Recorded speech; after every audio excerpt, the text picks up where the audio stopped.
और बच्चों कैसे हो? पढ़ाई ठीक चल रही है? मेहनत करो थोड़ा सा, ठीक है। आज हम टॉपलिंग से शुरू कर रहे हैं। टॉपलिंग हमको पढ़ना है, उसके बाद रोलिंग की शुरुआत करेंगे, ठीक है। टॉपलिंग का मतलब क्या है वो आप थोड़ा सा देखो अच्छी तरह से। जैसे ये एक पानी की बोतल है एंड कम्प्लीटली फिल किया हुआ है, मैंने इसको यहाँ पर रखा, ठीक है। अब टॉपलिंग के लिए क्या है, देखो टॉपलिंग टू टाइप्स की, एक तो क्या है हॉरिजॉन्टल सरफेस है। अब मैं यहाँ पर मान लो फोर्स लगाता हूँ यहाँ से, तो ये इजीली टॉपल कर रहा है, ठीक है। यही फोर्स मैं यहाँ लगाता हूँ तो टॉपलिंग की कंडीशन यहाँ भी आ रही है। यदि फोर्स मैं यहाँ पर लगाता हूँ बिल्कुल नीचे, तो उस केस में ये स्लाइड कर रहा है, ठीक है। तो हमको ये देखना है कि जो फोर्स की जो वैल्यू है या जो हाइट है उस स्लाइडिंग के लिए क्या कंडीशन होनी चाहिए और टॉपलिंग के लिए क्या कंडीशन होनी चाहिए, वो हम डिस्कस करेंगे सारा अभी।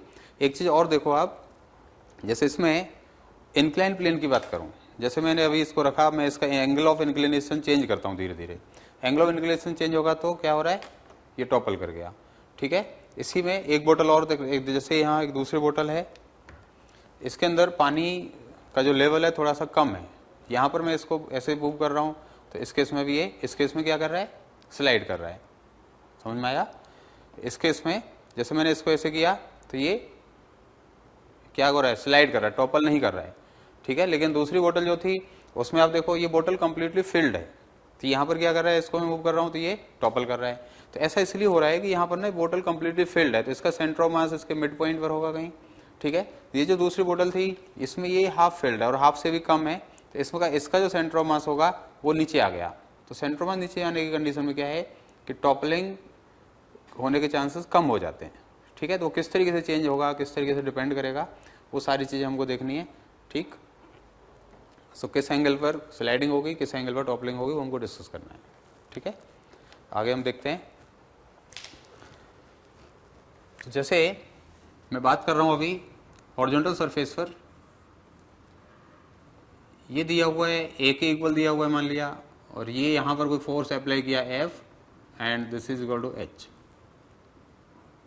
ठीक।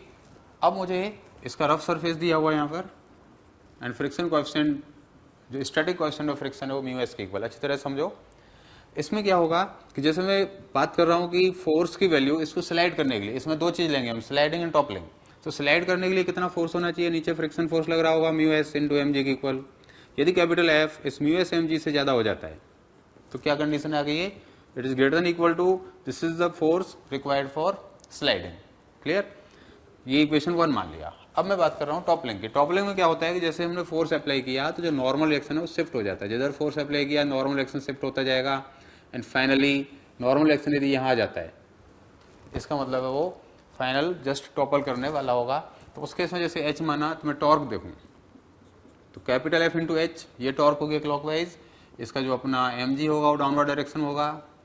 टॉर्क में देख रहा हूँ इस पॉइंट के अबाउट, ठीक। तो इसके अबाउट जो टॉर्क होगा एफ इंटू एच क्लॉकवाइज, और एम जी की वजह से ये डिस्टेंस हो गया ए बाई टू, सो ये आया M G into A by two, ये वाला टॉर्क हो गया एंटी क्लॉकवाइज, ठीक है। सो यहाँ से हम लिखेंगे टॉपलिंग के लिए जो कंडीशन है कि एफ एच क्या होना चाहिए, greater than equal to M G into A by two होना चाहिए। तो यहाँ से जो एफ आएगा greater than equal to M G into A one two H, ठीक है। ये दूसरा इक्वेशन आ गया। तो ये एफ एस था, एफ एस का मतलब फोर्स फॉर स्लाइडिंग, इसको मैं लिख रहा हूँ F T, force for toppling, ठीक। अब आप देखो कि यदि मैं कहता हूँ कि टॉपल्स बिफोर स्लाइडिंग, मैं कंडीशन लगाता हूँ कि ऑब्जेक्ट टॉपल्स बिफोर स्लाइडिंग, तो उसमें हमको क्या कंडीशन लेनी पड़ेगी, कौन सा वाला फोर्स ज्यादा होना चाहिए, एफ टी ज्यादा होना चाहिए, एफ एस ज्यादा होना चाहिए। तो एफ टी का मतलब है जिस फोर्स को टॉपल कर रहा है। तो हम ये चाहते हैं कि टॉपलिंग पहले हो, जैसे मैं एफ की वैल्यू धीरे धीरे इंक्रीज कर रहा हूँ, स्लोली एफ की वैल्यू इंक्रीज करते हैं तो ये कंडीशन आएगी, टॉपलिंग की कंडीशन मान लो सेटिस्फाई हो गई, तो उसका मतलब जो एफ टी है वो लेस देन होना चाहिए एफ एस से, तब क्या होगा, it will topple before sliding. F T हमारे पास क्या था, यहाँ से हमने देखा M G into A by two H, this is less than F S क्या है, म्यू एस एम जी। तो यहाँ से क्या कंडीशन आ गई कि जो म्यू एस की वैल्यू है that mu s is greater then A upon two H, this A mu s is greater then A upon two H. समझ में आ गया यहाँ तक? तो ये म्यू एस यदि इस तरीके की वैल्यू है तो पहले टॉपल करेगा। इसी में दूसरा कंडीशन मान लो है कि स्लाइड्स बिफोर टॉपलिंग, फोर्स को बढ़ाते जा रहे हैं तो एक कंडीशन आती है कि स्लाइड करना शुरू कर देता है, टॉपल नहीं करता। तो स्लाइड्स बिफोर टॉपलिंग, उसके लिए क्या लिखोगे, इसका जस्ट उल्टा हो जाएगा कि जो एफ टी है वो ग्रेटर देन एफ एस होगा। सो स्लाइड्स बिफोर टॉपलिंग, सो इसमें आ जाएगा जो म्यू एस होगा वो लेस देन ए अपॉन 2h। यहाँ तक समझ में आ गया। ये हमने हॉरिजॉन्टल रफ सरफेस की हमने बात की। अब मैं बात कर रहा हूँ किसी इंक्लाइन प्लेन की। जैसे किसी इंक्लाइन प्लेन पर मैंने ऑब्जेक्ट को रखा, मान लेते हैं कि एक सिलेंडर मैंने प्लेस कर दिया। सिलेंडर की जो टोटल हाइट अपनी h के इक्वल है, ठीक, और इसकी जो रेडियस है वो r के इक्वल है। अब ये एंगल थीटा, अब मैं थीटा की वैल्यू स्लोली इंक्रीज कर रहा हूँ, ठीक है। तो सबसे पहले तो मैं थीटा की वो वैल्यू लिखना चाहता हूँ जब ये स्लाइड करना शुरू करता है। तो आपको पता है कि mg sin थीटा इधर, एंड यहाँ भी rough surface friction mu S mg cos theta. So मैं इसमें देखूंगा कि मैं ये चाहता हूँ कि स्लाइड करे। पहले मैं स्लाइडिंग की बात कर रहा हूँ कि थीटा किसके लिए निकालना है, मुझे स्लाइडिंग के लिए निकालना है। तो mg sin theta is greater than equal to mu S mg cos theta. तो ये आ गई कंडीशन फॉर स्लाइडिंग। तो यहाँ से आ जाएगा tan theta is greater than equal to mu s, ठीक, और theta is greater than equal to tan inverse mu s. ये क्या आ रहा है, थीटा फॉर स्लाइडिंग आ रहा है हमारा। इसी तरीके से अब मैं टॉपलिंग की बात करूं, टॉपलिंग के लिए हम थीटा देखना चाहते हैं।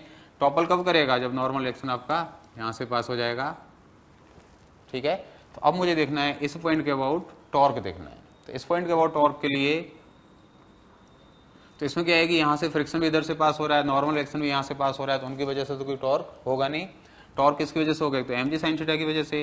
ये टोटल h था, तो ये कितना आ जाएगा हमारा h अपॉन 2 आ जाएगा, और ये वाला टर्म रेडियस के इक्वल होगा। सो mg sin थीटा की वजह से टॉर्क आ जाएगा mg sin theta multiplied by h upon 2, ये वाला टॉर्क इधर की तरफ। mg cos थीटा वाला जो टॉर्क होगा वो इस डायरेक्शन में होगा। So this torque is greater than equal to mg cos theta multiplied by r। ये जो डिस्टेंस था वो r के इक्वल है, ठीक है। तो यहाँ से क्या आ रहा है, tan theta greater than equal to twice r upon h। तो यहाँ से जो थीटा हमारा आ रहा है this is theta for toppling. यहाँ से आ गया theta for toppling is greater than equal to tan inverse twice r upon h। अब जैसे मैं कंडीशन फिर से यहाँ कहता हूँ कि ये जिसमें जो कंडीशन है कि टॉपल्स बिफोर स्लाइडिंग, तो उसके लिए टॉपल्स बिफोर स्लाइडिंग की यदि हम बात करें तो इसमें क्या कंडीशन लिखोगे, कौन सा वाला एंगल कम होना चाहिए। जैसे जैसे थीटा हम धीरे धीरे इंक्रीज कर रहे हैं, तो पहले यदि टॉपलिंग की कंडीशन सेटिस्फाई होगी तो टॉपल कर जाएगा, ठीक है। तो हम ये चाहेंगे कि जो थीटा टी है टॉपलिंग के लिए जो एंगल है वो किससे कम हो, थीटा फॉर स्लाइडिंग से कम हो, तभी तो टॉपल करेगा। सो थीटा टी की वैल्यू यहाँ से tan inverse 2r upon h less than tan inverse mu S. और हम ये कह सकते हैं कि म्यू की value greater than 2r by h की इक्वल आ गई। तो यहाँ पर कंडीशन क्या है, टॉपल्स बिफोर स्लाइडिंग। इसी में जो दूसरा जो कंडीशन आएगी कि स्लाइड्स बिफोर टॉपलिंग, तो उसमें क्या हो जाएगा, mu is less then slides before toppling. तो उसमें कंडीशन क्या आ जाएगी कि जो म्यू की value less than 2r upon h की इक्वल आ जाएगी, ठीक है। तो अभी हम रोलिंग शुरू कर रहे हैं, यहाँ तक आपको समझ में आ गया होगा। तो रोलिंग क्या है, rolling is the combination of translation and rotation, ठीक। ट्रांसलेशन रोटेशन दोनों को मिलाते हैं तो वो रोलिंग है। तो इसमें आप देखो जैसे यहाँ वाला ए वाला जो केस मैंने दिखाया ओनली ट्रांसलेशन है। इस केस में ट्रांसलेशन क्या है कि हर पॉइंट की velocity of centre of mass के इक्वल है, VCM VCM VCM हर एक की। सो दिस इज ट्रांसलेशन, ठीक है। अच्छा, अब इसमें रोटेशन की हम बात करें, जैसे यहाँ पर ये वाला जो केस लिया है उसमें ओनली रोटेशन है, ओमेगा से घूम रहा है, कोई ट्रांसलेशन नहीं है। ये डिफरेंट पॉइंट्स हमने ले लिए, जैसे ABC पॉइंट यहाँ पर कंसिडर किए हैं, ABCD। इसमें क्या है कि हर पॉइंट की वेलोसिटी यहाँ आर ओमेगा, जो सर्कमफेरेंस पर पॉइंट है आर ओमेगा, इधर भी आर ओमेगा, इधर भी आर ओमेगा, ठीक। अब इन दोनों का जो कंबाइंड इफेक्ट है ये हमारा रोटेशन है, इन दोनों का जो कंबाइंड इफेक्ट है वो क्या होता है, रोलिंग होता है। तो इस केस में जैसे top most point A point पर क्या क्या आ गया, इन दोनों का कॉम्बिनेशन देखो, यहाँ VCM है, उधर आर ओमेगा है, तो यहाँ VCM प्लस आर ओमेगा, इधर की तरफ भी ये एंगल दोनों 90, यहाँ 90 डिग्री का एंगल, इधर VCM इधर आर ओमेगा। सेम यहाँ पर जैसे सी पॉइंट, सो यहाँ भी इधर आर ओमेगा हो गया, इधर ये VCM आ गया, इधर की तरफ आर ओमेगा हो गया। इस पॉइंट के लिए VCM इधर आर ओमेगा इधर, यहाँ तक समझ में आ गया। सो ये जो केस है this is the case of rolling. अब आप देखो कि रोलिंग के केस में यानी टू टाइप्स की रोलिंग हम कह सकते हैं। एक तो प्योर रोलिंग होती है, प्योर रोलिंग में क्या होता है कि जो पॉइंट ऑफ कांटेक्ट है वो स्लिप नहीं करता। जिस सरफेस पर प्योर रोलिंग हो रही है उस सरफेस पर वो स्लिप नहीं करेगा, और जिस सरफेस पर रोलिंग हो रही है उस सरफेस के रेस्पेक्ट में इस पॉइंट की जो वेलोसिटी है वो 0 होगी। Only then it is pure rolling. ठीक। And next this is rolling. इसमें क्या होगा, स्लिप कर जाएगा विद स्लिपिंग। तो इसमें क्या होगा कि जो पॉइंट ऑफ कांटेक्ट है वहां पर काइनेटिक फ्रिक्शन लग रहा होगा, वो स्लाइड कर रहा है, स्लिप कर रहा है। ठीक। सो रोलिंग विद स्लिपिंग, यहाँ तक समझ में आ गया। अब मैं प्योर रोलिंग की बात कर रहा हूँ। देखो प्योर रोलिंग में मैंने अभी बताया कि जो पॉइंट ऑफ कांटेक्ट है उसकी वेलोसिटी क्या होनी चाहिए, 0 होनी चाहिए। तो मैं यहाँ पर एक केस लेके चल रहा हूँ कि जैसे यहाँ ग्राउंड है, ठीक, ग्राउंड पर जैसे ABCD डिफरेंट पॉइंट्स हैं, C पॉइंट पर इधर VCM और ये R ओमेगा इधर की तरफ। मैं ये चाहता हूँ कि जैसे ग्राउंड पर जो पॉइंट है, मान लो यहाँ पर कोई पॉइंट P ले लिया मैंने जस्ट नीचे सरफेस पर, तो P तो रेस्ट में है, C पॉइंट भी रेस्ट में होना चाहिए, यहाँ पर कोई स्लाइडिंग नहीं होनी चाहिए। तो उसके लिए हम क्या करेंगे, VCM माइनस R ओमेगा हमारा 0 के इक्वल होना चाहिए। तो यहाँ से आ गया VCM equal to R omega. तो इस केस में प्योर रोलिंग होगी। जब हमने VCM को R ओमेगा के इक्वल ले लिया तब आप इसमें थोड़ा सा देखो, जैसे यहाँ VCM R ओमेगा लिख दिया मैंने, तो टॉप मोस्ट पॉइंट की वेलोसिटी क्या थी, VCM प्लस R ओमेगा, तो यहाँ आ जाएगा 2 times of R into omega. ऐसे यहाँ पर जो वेलोसिटी है वो R ओमेगा इधर एंड R ओमेगा इधर। तो R omega and R omega का यदि हम रिजल्टेंट देखते हैं तो वो कहीं रिजल्टेंट इधर की तरफ आएगा, R ओमेगा दोनों वेक्टर की तरह लिया है, यहाँ वेक्टर हैं, तो यहाँ पर रिजल्टेंट क्या आएगा, R√2 इंटू ओमेगा आ जाएगा। ठीक है। ऐसे ही यहाँ पर इस वाले पॉइंट की मैं बात करूँ यहाँ से, तो यहाँ भी क्या आएगा, ये R ओमेगा इधर की तरफ था, R ओमेगा इधर की तरफ था, तो इनका जो रिजल्टेंट है वो भी क्या जाएगा, R√2 इंटू ओमेगा आ जाएगा। तो ऐसे किसी भी पॉइंट की हम वेलोसिटी निकाल सकते हैं। तो किसी पॉइंट की वेलोसिटी निकालने के लिए क्या करना है, दोनों वेलोसिटीज का आपको नेट देखना है, रिजल्टेंट देखना है, वेक्टर सम देखना है। क्लियर। अच्छा, अब इसमें इसी डायग्राम को मैं दोबारा से बनाता हूं, एक बार देखो। जैसे ये जो टॉप मोस्ट पॉइंट हमारा A, ये B पॉइंट है, ये C पॉइंट हमारा रेस्ट में है। क्लियर। अच्छा, C पॉइंट से टॉप मोस्ट पॉइंट का डिस्टेंस कितना है, 2R के इक्वल। यहाँ पर वेलोसिटी कितनी है, 2R into omega. C point से B पॉइंट का डिस्टेंस कितना है, R√2, और यहाँ वेलोसिटी कितनी है, R√2 into omega. C point से इधर वाला ये जो पॉइंट था D, इसका डिस्टेंस कितना है, R√2, यहाँ भी वेलोसिटी कितनी है, R√2 इंटू ओमेगा। यहाँ से डिस्टेंस R के इक्वल है, इस पॉइंट की वेलोसिटी क्या होगी, R इंटू ओमेगा। ठीक है। इसका मतलब ये हुआ कि इस पॉइंट ऑफ कॉन्टैक्ट से जो डिस्टेंस है इंटू ओमेगा कर लो, आपको उस पॉइंट की वेलोसिटी मालूम हो जाएगी। जैसा कि हम रोटेशन में भी करते थे। रोटेशन में क्या करते थे, प्योर रोटेशन की यदि हम बात करें तो प्योर रोटेशन में कुछ ऐसा ही होता था। मान लो ये ऑब्जेक्ट यहाँ पर हिंज है, इसके अबाउट ये रोटेट हो रही है रॉड, तो इस पॉइंट की वेलोसिटी क्या होगी, L/2 इंटू ओमेगा होगी। टॉप मोस्ट पॉइंट की वेलोसिटी L इंटू ओमेगा होगी। तो हम क्या करते थे, डिस्टेंस इंटू ओमेगा कर लो। सो यहाँ से कंक्लूजन हम निकाल रहे हैं कि इस प्योर रोलिंग को इस पॉइंट ऑफ कॉन्टैक्ट के रेस्पेक्ट में क्या कंसिडर कर सकते हैं, प्योर रोटेशन एज्यूम कर सकते हैं। ठीक है। So pure rolling may be considered as pure rotation about point of contact। ठीक। अब हम आगे बढ़ रहे हैं थोड़ा सा। जैसे इसी में मैं बात करूं कि एक ऑब्जेक्ट प्योर रोल करता हुआ जा रहा है, तो इसमें पॉइंट ऑफ कॉन्टैक्ट से जो डिस्टेंस ये R के इक्वल, तो यहाँ पर एक आर्क मान लिया मैंने, ये R के इक्वल है, यहाँ भी R के इक्वल है। तो इसमें क्या होगा कि इस वाले पार्ट के अंदर जितने भी पॉइंट जो भी जैसे होंगे उनकी वेलोसिटी क्या होगी, लेस देन R ओमेगा होगी, और यहाँ पर इस वाले पार्ट के अंदर जो पॉइंट्स होंगे उन सब की velocity more than R omega होगी। वही प्योर रोलिंग, अगेन वही कंडीशन है, V equal to R omega की कंडीशन में लेके चल रहे हैं, प्योर रोलिंग की बात कर रहे हैं। थोड़ा हम ये भी कह सकते हैं कि जो अपर पार्ट है इसका, तो उसका अपर पार्ट का जो काइनेटिक एनर्जी होगी ज़्यादा होगी as compare to this lower half. ठीक है। इन सारे केसेस में हम एक ऑब्जेक्ट को यूनिफॉर्म ऑब्जेक्ट मान के चल रहे हैं। यूनिफॉर्म रिंग हो सकता है, डिस्क हो सकता है, हॉलो स्फीयर, सॉलिड स्फीयर, कुछ भी हो सकता है, उनकी हम बात कर रहे हैं। ठीक है। अब मैं इसी में बात कर रहा हूँ कि जब कुछ केस ऐसे भी हो सकते हैं कि जहाँ पर VCM equal to R omega नहीं है तब भी प्योर रोलिंग हो रही है। तो VCM equal to R omega pure rolling के लिए कोई सफिशिएंट कंडीशन नहीं है। ये डिपेंड करता है कंडीशन टू कंडीशन, और जो सिचुएशन है उसके अकॉर्डिंग चेंज हो जाती है। जैसा कि आप यहाँ तक देखो कि यहाँ पर जैसे ऑब्जेक्ट का अपने पास ओमेगा है और इसका जो velocity of centre of mass VCM है, लेकिन जिस सरफेस पर ये प्योर रोल कर रहा है वो सरफेस भी मूव कर रहा है। जैसे एक प्लेटफॉर्म है जो कि कैपिटल V से मूव कर रहा है, and omega in this direction और इट इज क्लॉकवाइज, और VCM इधर की तरफ। तो इसमें हम जैसे पॉइंट ऑफ कॉन्टैक्ट की वेलोसिटी को हमको जीरो करना है, तो यहाँ पर जैसे VCM तो इधर आ गया, ठीक, ओमेगा ऐसे है तो आर ओमेगा इधर आ गया, ठीक है। तो यहाँ से नेट वेलोसिटी V के इक्वल होनी चाहिए, क्योंकि हम चाहते हैं स्लाइडिंग ना हो, तो उसके लिए क्या लिखोगे, VCM minus R omega equal to capital V के इक्वल होगा, ठीक है यहाँ तक। अच्छा, ऐसे यहाँ पर बताओ यहाँ क्या कंडीशन लिखोगे, इसमें जैसे ओमेगा ऐसे है तो यहाँ वेलोसिटी आ गई R इंटू ओमेगा ऐसे एंड VCM इधर की तरफ, सो इस पॉइंट की जो नेट वेलोसिटी होगी वो VCM प्लस आर ओमेगा होगी। तो इसमें हम लिखेंगे V equal to VCM plus R omega, ठीक है, यहाँ तो समझ में आ गया। अच्छा, एक देखो, ये एक बहुत ही इंपॉर्टेंट पॉइंट है एंड एक छोटा सा ऑब्जेक्टिव क्वेश्चन फॉर्म में इसको पूछ रहा हूँ।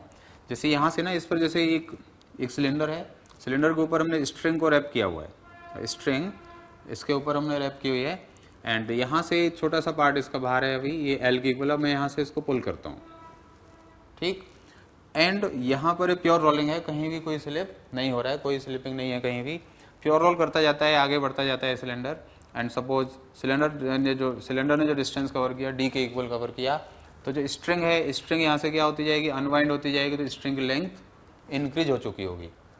तो यहाँ पर जो स्ट्रिंग की लेंथ है वो स्ट्रिंग की लेंथ आपको बतानी है। देख लो यहाँ पर क्या D मूव कर गया, तो अभी जब हम पढ़ रहे थे, जैसे यहाँ पर ये नीचे वाला सरफेस है वो स्टैटिक है, नीचे वाला सरफेस हमारा रेस्ट में है, ठीक है। तो जैसे मैंने अभी देखा कि जो मिडिल वाले पॉइंट की वेलोसिटी आर ओमेगा होती है, तो टॉप मोस्ट पॉइंट की वेलोसिटी क्या होती है, 2r ओमेगा होती है।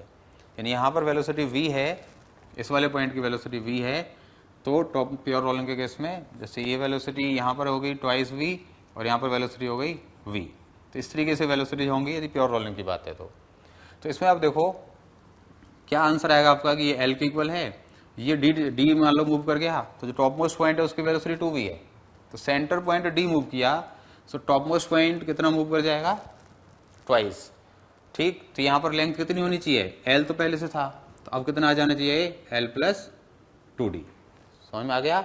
लेकिन ये गलत है, क्यों गलत है वो आप दोबारा देखो, ये L था, यहाँ L प्लस 2D क्यों नहीं होगा वो अच्छी तरह से समझो। तो ये वाली जो बात है ना बिल्कुल क्लियर है कि यहाँ पर टॉप मोस्ट पॉइंट की वेलोसिटी 2v होगी, उसमें कोई गलती नहीं है, दिस इज करेक्ट। बट जो अब यहाँ आंसर बता रहा हूँ कि L प्लस 2D होगा, दिस इज रॉन्ग। क्यों रॉन्ग होगा इसको आप थोड़ा सा और अच्छी तरह से देख सकते हो। देखो यहाँ पर जैसे ये वाला जो पॉइंट था, मैं स्ट्रिंग की बात कर रहा हूँ, स्ट्रिंग का ये वाला एंड मान लो A है और यहाँ जो इसके जस्ट कॉन्टैक्ट में वो वाला एंड B है, ठीक है। तो ये एंड अब यहाँ आ गया, लास्ट पॉइंट यहाँ पर जैसे एंड A है, B पॉइंट यहाँ पर आ गया, क्लियर। अब ये देखो कि B पॉइंट यहाँ से यहाँ पहुंचा, तो B का जो डिस्प्लेसमेंट है, पॉइंट B का जो डिस्प्लेसमेंट है वो यहाँ से लेकर के यहाँ तक हुआ, तो ये जो डिस्टेंस है यदि ये D है तो ये वाला डिस्टेंस कितना होगा, ये वाला डिस्टेंस होगा 2D, क्लियर। ये वाली कंडीशन भी सेटिस्फाई हो रही है कि उस पॉइंट की वेलोसिटी 2v है, यदि सेंटर पॉइंट की वेलोसिटी v है तो उस वाले पॉइंट की वेलोसिटी 2v, तो वो कितना डिस्टेंस कवर करेगा, ट्वाइस डिस्टेंस कवर करेगा। तो उसने डिस्टेंस ट्वाइस कवर किया है, लेकिन वो यहाँ से लेकर के वहाँ तक है, तो यहाँ से लेकर के यहाँ तक ये 2d होगा, ठीक, ये 2d आ गया। अब यहाँ तक ये 2d आया, तो अब आपको बताना है, देखो ये जो पार्ट था AB वो तो L के इक्वल है, उसमें तो कोई चेंज आ नहीं रहा है। अब हमारा बच गया ये वाला पार्ट, ये कितना होगा वो आपको देखना है। अब तो बहुत ही सिंपल है, ये यहाँ से यहाँ तक D हो गया, यहाँ से यहाँ तक 2D है, तो ये कितना बचा, दिस इज D। तो आंसर क्या आएगा कि यहाँ पर जो स्ट्रिंग की लेंथ है वो L प्लस D के इक्वल होगी। लेंथ ऑफ द स्ट्रिंग बाद में जो हो जाती है that will be L plus D, ठीक। तो इसकी रोलिंग के कुछ और आगे हम बढ़ रहे हैं, कॉन्सेप्ट डिस्कस करते हैं। तो अब जैसे एक प्रॉब्लम ये देखो, इसमें जैसे काइनेटिक एनर्जी निकालनी है, एक रोलिंग ऑब्जेक्ट है उसकी हमको काइनेटिक एनर्जी फाइंड आउट करनी है। तो काइनेटिक एनर्जी के लिए क्या है, क्योंकि सिंपली वही ट्रांसलेशन रोटेशन का कॉम्बिनेशन है, so total kinetic energy this is equal to translational kinetic energy plus rotational kinetic energy. Rotational kinetic energy किसके अबाउट, सेंटर के अबाउट। ट्रांसलेशनल काइनेटिक एनर्जी हो गई half mv² plus rotational kinetic energy half ICM into omega square की equal हो गई। अच्छा, अब इसमें हम प्योर रोलिंग की कंडीशन एज्यूम कर रहे हैं, इसे यहाँ v equal to R omega की इक्वल है और VCM equal to R omega. तो यहाँ पर मैं क्या करूँगा, ओमेगा को क्या लिख सकते हैं हम, VCM बाई आर। तो ये ओमेगा की वैल्यू जो VCM अपॉन आर है उसको यहाँ पर प्लस पुट करते हैं, तो यह जो टोटल काइनेटिक एनर्जी आएगी half m VCM square plus half ICUM into omega, omega is VCM upon R, so half ICM VCM square upon R square, ठीक है। तो यहाँ से हमको मिलेगा half m VCM square common लेता हूँ मैं, so 1 plus ICUM upon R square. अभी जो ICUM है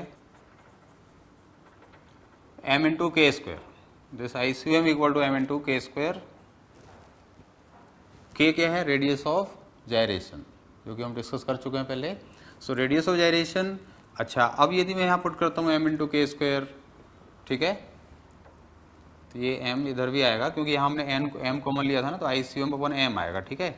तो अब यहाँ पर हम वैल्यू पुट करते हैं इसकी, 1 प्लस ICM हो गया m into k square, m से m कैंसिल हो जाएगा, क्या मिलेगा हमको? के स्क्वायर अपॉन आर स्क्वायर। और के स्क्वायर अपॉन आर स्क्वायर क्या लिखेंगे हम? बीटा की इक्वल। एक नया टर्म ले रहे हैं कि जो के स्क्वायर अपॉन आर स्क्वायर है उसको मैं क्या ले रहा हूँ? बीटा की इक्वल,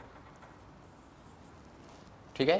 तो आपको याद रखना है कि के स्क्वायर अपॉन आर स्क्वायर को हम आगे बीटा लेंगे रोलिंग के केस में। तो ये आ जाएगा half m VCM square 1 plus beta. तो ये टोटल काइनेटिक एनर्जी हो गई। इस टोटल काइनेटिक एनर्जी को और भी हम तरीके से लिख सकते हैं, जैसे मैंने यहाँ पर अभी क्या किया था, ओमेगा को जो था, ओमेगा को मैंने लिख दिया VCM/R। यदि मैं ओमेगा को ओमेगा रहने देता हूँ, इधर जो V है हमारा, जो इधर VCM है, उसको मैं क्या कर देता हूँ? R इंटू ओमेगा लिख देते हैं। तो वहाँ से इस वाले एक्सप्रेशन से एक दूसरा एक्सप्रेशन हमको मिल जाएगा, half ICOM centre of mass के about moment of inertia plus m into R square into omega square. देखो यहाँ से आ जाएगा, VCM को मैंने क्या लिखा? R इंटू ओमेगा, तो आर स्क्वायर ओमेगा स्क्वायर आएगा, ओमेगा स्क्वायर कॉमन ले लिया, तो MR स्क्वायर एंड ICUM आ जाएगा ब्रैकेट के अंदर। अब ये जो ICUM प्लस MR स्क्वायर है, इसको अब अच्छी तरह से देखो। जैसे यहाँ पॉइंट ऑफ कॉन्टैक्ट है C, सेंटर ऑफ मास के अबाउट जो मोमेंट ऑफ इनर्शिया है वो कितना था हमारा? ICUM। इस एक्सिस के अबाउट मोमेंट ऑफ इनर्शिया क्या आ जाएगा? ICUM plus MR square. तो यहाँ पर इसको मैं कह सकता हूँ कि ये आ गया half I about point of contact into omega square, ठीक। तो I about point of contact into omega square हम इसको लिख सकते हैं। तो ये हमारे एक्सप्रेशन आ गए। अच्छा, अब मैं बात कर रहा हूँ एक सिंपल सा एक क्वेश्चन आप ट्राई करो। जैसे क्वेश्चन क्या है कि हॉरिजॉन्टल सरफेस पर, ठीक, रिंग कह सकते हैं या होलो सिलेंडर, दोनों का मोमेंट ऑफ इनर्शिया सेम होता है।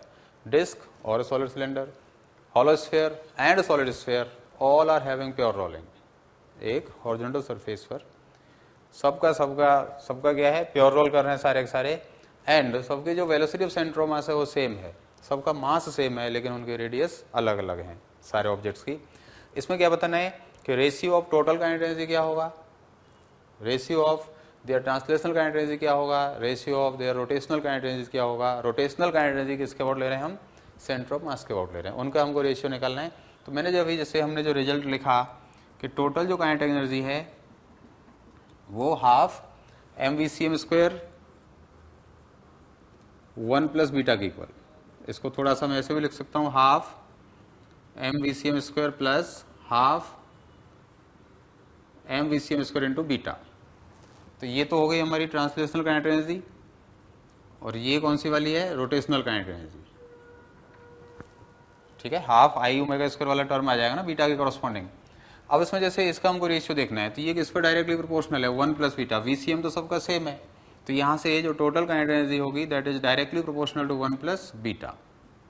तो बीटा का जो रेशियो होगा, तो बीटा की हम वैल्यू अभी देख लेते हैं इन सबके केस में बीटा क्या होगा। तो बीटा की वैल्यू देख लेते हैं पहले। तो जैसे रिंग है, इसका मोमेंट ऑफ इनर्शिया होता है m इंटू आर स्क्वायर, इसको हम लिखेंगे m इंटू के स्क्वायर की इक्वल। यहाँ से k square upon R square क्या आ गया? This is 1। इसी तरीके से जैसे रिंग का केस आ गया, इसी तरीके से डिस्क के केस में क्या आएगा? यहाँ एम आर स्क्वायर बाई 2 आएगा, तो m R square by 2 equal to m k square, यहाँ से k square upon R square आ जाएगा हाफ। तो k square upon R square जोड़ half in case of disc. In case of hollow sphere ये कितना आएगा? बीटा, दिस इज 2/3, क्योंकि 2/3 एम आर स्क्वायर होता है। सो सिंपली हम ये कह सकते हैं कि जो एम आर स्क्वायर था, जो मोमेंट ऑफ इनर्शिया में जो एम आर स्क्वायर वाला टर्म है, उस एम आर स्क्वायर टर्म का जो कोएफिशिएंट होगा वो हमारा बीटा की इक्वल है। सॉलिड स्फीयर के लिए बीटा कितना आ जाएगा? This is 2/5। तो हमको बीटा सबका पता है, यहाँ बीटा की वैल्यू पुट करेंगे, वहाँ से हमको ratio of total kinetic energy आ गया। बहुत आसान है। दूसरा वाला ratio of rotational kinetic energy. तो मैंने आपको बताया कि जो रोटेशनल काइनेटिक एनर्जी है वो half m VCM square into beta है। तो हाफ एम वीसीएम स्क्वायर तो सेम है क्योंकि वीसीएम सेम है और हमारा मास भी सेम है। तो किस पर डिपेंड करेगी ये kinetic energy? This energy is directly proportional to beta. तो यहाँ पर जो रेशियो होगा वो सिंपली बीटा का रेशियो हमको निकालना पड़ेगा। ठीक, इसके बाद ट्रांसलेशनल काइनेटिक एनर्जी, इसका फॉर्मूला क्या है? Half m VCM square. तो ये तो एम सेम है सबका, वीसीएम सेम है, इसलिए सबकी जो काइनेटिक एनर्जी होगी वो सेम होगी। ठीक, तो ये जो रोलिंग के और भी हमको बहुत सारे क्वेश्चंस करने हैं, उससे पहले अभी हम rolling on an inclined plane की बात कर रहे हैं। Rolling on an inclined plane. तो इंक्लाइंड प्लेन के केस में आप पहले तो ये देखो कि एक स्मूथ इंक्लाइंड प्लेन लिया मैंने, यहाँ पर एक ऑब्जेक्ट को रिलीज कर दिया। ये object disc, ring, hollow sphere, solid cylinder, solid sphere, कुछ भी हो सकता है, उसको मैंने रिलीज किया। तो आप देखो स्मूथ है, तो यहाँ पर क्या होगा? इसके इधर की तरफ जो एक्सेलरेशन होगा वो जी साइन थीटा के इक्वल होगा। आपको देखना है कि यहाँ पर आते आते जो वेलोसिटी होगी इसकी कितनी हो जाएगी, क्योंकि एनर्जी का कहीं कोई लॉस नहीं हो रहा है। एच थी मान लो हाइट, तो यहाँ पर हम लिखेंगे m g h equal to half m v square. तो यहाँ पर आते आते जो वेलोसिटी होगी रूट टू जी एच के इक्वल आएगी। अच्छा, टाइम क्या लगेगा? ए टू बी का जो टाइम होगा वो कितना होगा? ए से बी तक जाने में कितना टाइम लगेगा? इसको टाइम के लिए हम क्या करेंगे, जैसे हमारे पास ये एच है, ठीक, ए बी जो होगा, देखो आप में से कई बच्चे ऐसा सोच रहे होंगे कि जो टाइम है वो सेम रहेगा रूट टू एच अपॉन जी। ऐसा नहीं है, इंक्लाइंड प्लेन पर जो टाइम है वो कंपेरेटिवली ज़्यादा लगता है। क्यों लगता है वो आप देख लो। तो इसमें जैसे a b is equal to half a into T square हम इक्वेशन यूज करेंगे। ठीक, ये हमारा एच के इक्वल है, ए बी कितना आ जाएगा? H upon sine theta. So H upon sine theta equal to half A है हमारा G sine theta into T square. तो यहाँ से टी आ जाता है 1 upon sine theta root of 2h upon G. तो 1 अपॉन साइन थीटा टर्म बाहर आता है इंटू रूट 2h अपॉन जी, इतना टाइम आता है। अब मैं बात करता हूँ कि यदि ये सरफेस रफ होता, यदि ये सरफेस रफ होता तो इस पॉइंट की टेंडेंसी है नीचे जाने की, तो यहाँ पर फ्रिक्शन किधर लगता? ऊपर की तरफ, अब द प्लेन फ्रिक्शन फोर्स लग रहा होता। तो आप उसको देखो कि जैसे यहाँ पर फ्रिक्शन इस तरह इधर की तरफ यहाँ फ्रिक्शन एक्ट करेगा। अब ये फ्रिक्शन जब जैसे ही लगा तो फ्रिक्शन की वजह से क्या होगा? इसको टॉर्क लगना शुरू हो जाएगा। तो फ्रिक्शन इसके जो v है उसको अपोज करेगा, लेकिन इसको टॉर्क प्रोवाइड करेगा। ट्रांसलेशनल मोशन का तो अपोज कर रहा है फ्रिक्शन, लेकिन उसको रोटेशनल मोशन प्रोवाइड कौन कर रहा है? फ्रिक्शन कर रहा है। तो इसमें हम इक्वेशंस लिख रहे हैं। तो देखो कैसे कैसे हम इक्वेशंस लिखेंगे। तो इसका जो अपना वेट हो गया एम जी डाउनवर्ड डायरेक्शन आपको पता है, ठीक है। इसका इधर कंपोनेंट एम जी साइन थीटा, नॉर्मल रिएक्शन। तो इसमें हमको क्या क्या देखना है? इसकी रेडियस में आर के इक्वल मान के चल रहा हूँ, ठीक। इसका जो एक्सेलरेशन है इधर की तरफ मान लिया ए सी एम, लेकिन इसका एक एंगुलर एक्सेलरेशन भी होगा, मान लो उसको मान लेते हैं अल्फा के इक्वल। तो इसमें हम जैसे सबसे पहले फोर्स इक्वेशन लिखते हैं। फोर्स इक्वेशन आएगा m ji sine theta minus friction equal to m into a C m. इसको मैं इक्वेशन 1 मान लेता हूँ। प्योर रोलिंग की कंडीशन मान के चल रहे हैं, तो v c m is equal to R omega होगा। तो उसके इसमें हम ये भी लिख सकते हैं जो ए सी एम है वो आर अल्फा के इक्वल होगा। A C M equal R alpha, ये दूसरा इक्वेशन आ गया, ठीक है। Third equation torque equation. तो इस फ्रिक्शन की वजह से ये क्लॉकवाइज घूमेगा, तो फ्रिक्शन इनटू रेडियस, ठीक। इसके बाद फ्रिक्शन की वजह से टॉर्क हमने देखा, ठीक है। अब टॉर्क हम किसके ओर ले रहे हैं? सेंटर का ओर ले रहे हैं। तो सेंटर के ओर जो एम जी है उसका तो कोई टॉर्क होगा नहीं, फ्रिक्शन का टॉर्क आ गया एफ इंटू आर, ठीक। And this torque is equal to I c m into alpha, ठीक है। तो यहाँ से लिखेंगे f equal to I c m, हमको लिख सकते हैं m into I c m को एम इंटू के स्क्वायर लिख रहा हूँ मैं, m into k square into alpha को लिख देंगे यहाँ से a C m by R. तो a C m upon R square आ गया, and this is equal to m beta into a C M.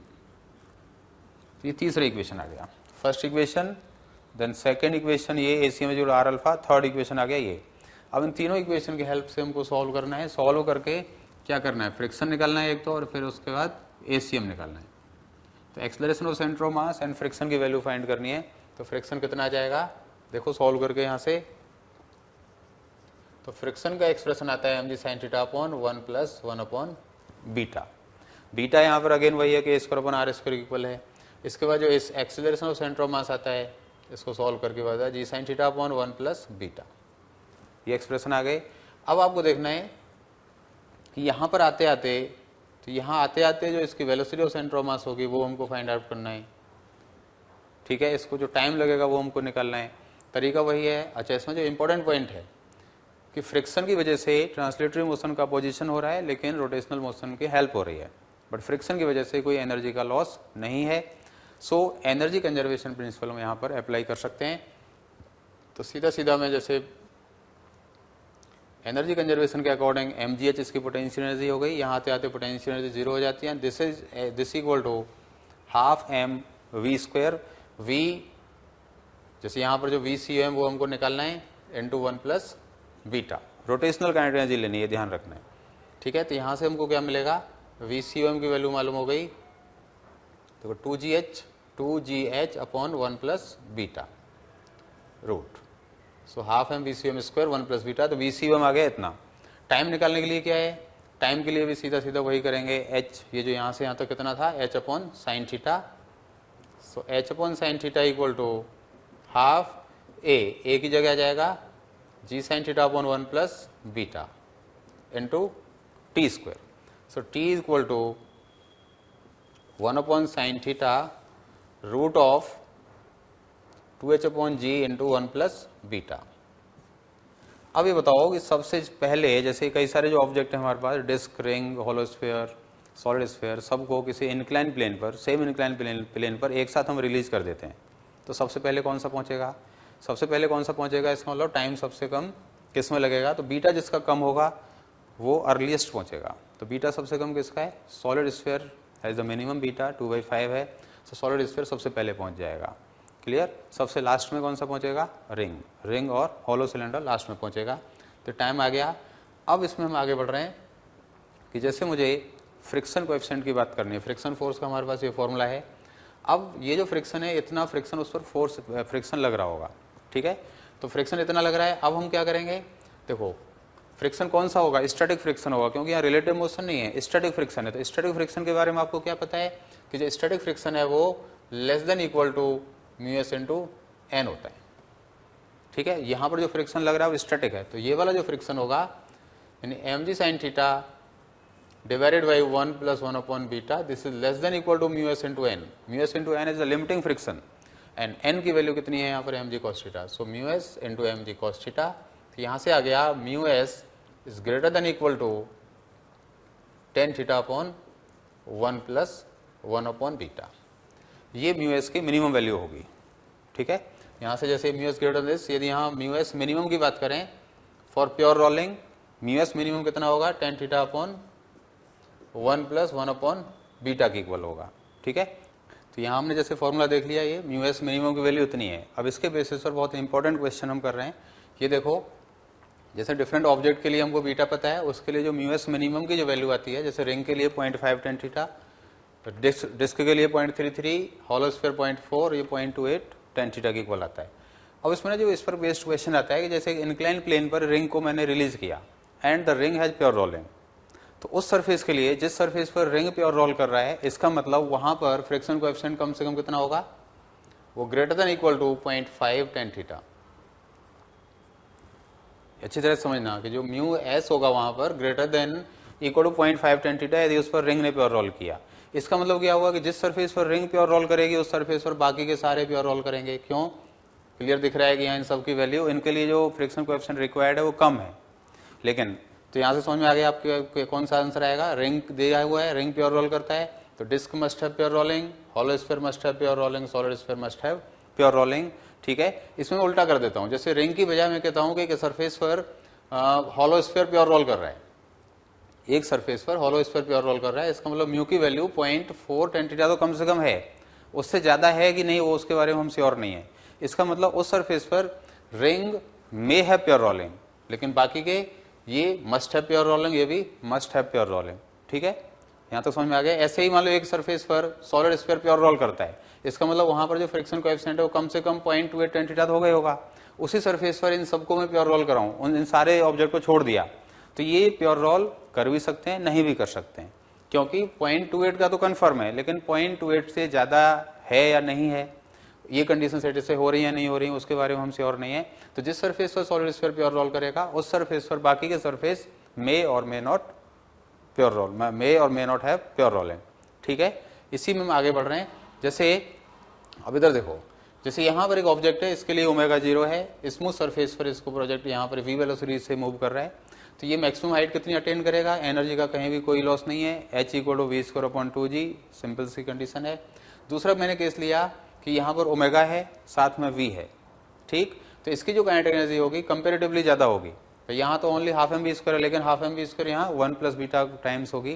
तो इस केस में क्या होगा कि जैसे से आगे जाएगा तो यहाँ क्या फ्रिक्शन की वजह से एनर्जी का लॉस तो होना नहीं है, तो सारी की सारी जो काइनेटिक एनर्जी है वो पोटेंशियल एनर्जी में कन्वर्ट होगी। तो इक्वेशन आएगा half m v c m square 1 plus beta equal to M g H2 की वैल्यू यहाँ आएगी v c m square 1 plus beta upon 2g, ठीक है।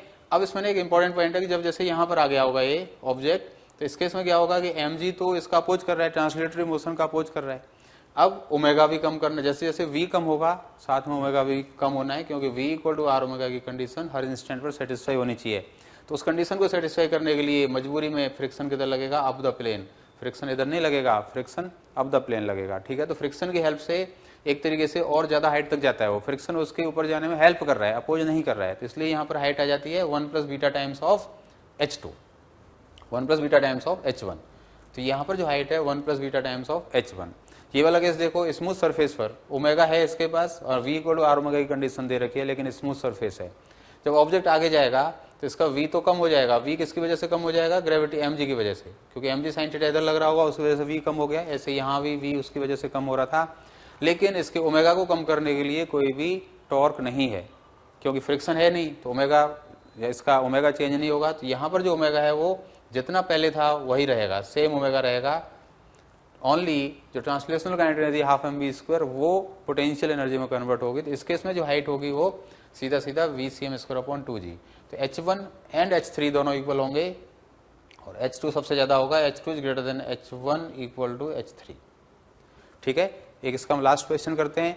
आप इधर देखो, जैसे ऑब्जेक्ट को हमने यहाँ से रिलीज किया, एक रफ सरफेस है, प्योर रोलिंग की कंडीशन दे रखी है, तो ऑब्जेक्ट इधर की तरफ आ रहा होगा, तो फ्रिक्शन फोर्स के बारे में आपको बताना है। तो यहाँ पर जो फ्रिक्शन है, यहाँ तो क्लियर पता है आपको, यहाँ फ्रिक्शन किधर लग रहा होगा, अप द प्लेन, यहाँ फ्रिक्शन लग रहा होगा। और फ्रिक्शन की वैल्यू क्या थी, mg sign theta upon 1 plus 1 upon beta. तो जैसे जैसे ऑब्जेक्ट नीचे आएगा, जैसे जैसे ऑब्जेक्ट नीचे आएगा थीटा कम होता जाएगा, फ्रिक्शन की वैल्यू कम होगी। जब ऑब्जेक्ट यहाँ जाता है तो फ्रिक्शन क्या हो जाएगा, 0। इसके वजह से ऑब्जेक्ट ऊपर जाएगा, फ्रिक्शन फिर से बढ़ना शुरू होगा, लेकिन डायरेक्शन अप द प्लेन। यहाँ भी फ्रिक्शन की डायरेक्शन अप द प्लेन, यहाँ भी अप द प्लेन। यहाँ फ्रिक्शन जो ट्रांसलेशनल मोशन है उसका अपोज कर रहा है, यहाँ पर फ्रिक्शन ट्रांसलेशनल मोशन की हेल्प कर रहा है, क्लियर। तो यहाँ से फ्रिक्शन की वैल्यू में चेंज होगा और फ्रिक्शन की डायरेक्शन हमने पता किया। प्योर रोलिंग और रोलिंग से रिलेटेड क्वेश्चंस हम नेक्स्ट क्लास में भी कंटिन्यू करेंगे, तो इसके कुछ क्वेश्चंस आप जरूर ट्राई करना, जिससे कि अगली क्लास में क्लियरली आपको समझ में आ जाए। अच्छा, तो all the best and God bless you.